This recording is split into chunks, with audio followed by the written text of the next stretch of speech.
నాకు సుమంగా ఐడియా లేదు, కానీ అప్పటి నుంచే ఈ పిల్లలకి ప్రోత్సాహకాలు ఇవ్వడము, ఈ కార్యక్రమం ఇవ్వడము చాలా గొప్పది, చాలా గర్వకారణం అది.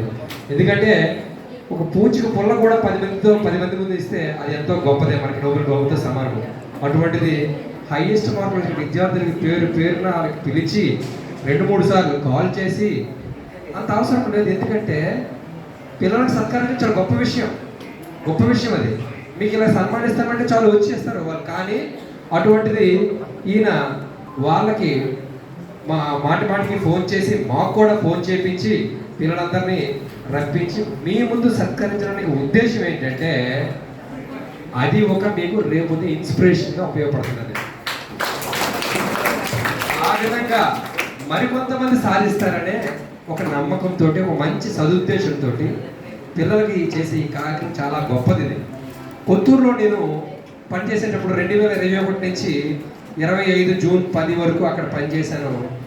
అన్నాళ్ళు ఒక 4 సంవత్సరాల పైన FAC ప్రిన్సిపల్గా పనిచేశాను. సార్ అక్కడ ప్రతి సంవత్సరం రావడం, మేషారు ఎవరైతే విద్యార్థులు ఉన్నారో పేదవాళ్ళు వీళ్ళు వాళ్ళకి సహాయం చేయడము, అలాగే హైయెస్ట్ మార్కులు వచ్చిన వాళ్ళకి ఈ విధంగా కార్యక్రమం చేశారు. అక్కడ షైనింగ్ స్టార్స్ వచ్చాయి.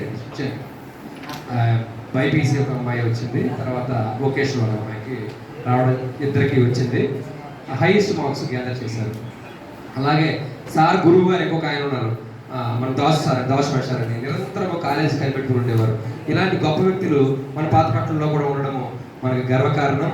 ఈ కార్యక్రమం మన కళాశాలలో చెప్పిన వెంటనే సార్ ఇది చాలా మంచి కార్యక్రమము, పిల్లలకి చాలా ఉపయోగపడుతుంది, నలుగురికి తెలుస్తుంది, వాళ్ళు కూడా నెక్స్ట్ ఇయర్కి మనకి ఇంకా మంచి మార్కులు తెచ్చుకుంటే మాకు కూడా సన్మానిస్తారు అనే ఆలోచన నాకు వస్తుంది అని వెంటనే చెప్పడం. సార్ రామరాజు రెడ్డి గారు మీ ఉద్దేశం అడిగిన వెంటనే మన కళాశాల ప్రిన్సిపల్ వెంటనే చేసేద్దాం అని ఆయన ఒప్పుకున్నందుకు సార్కి ధన్యవాదాలు.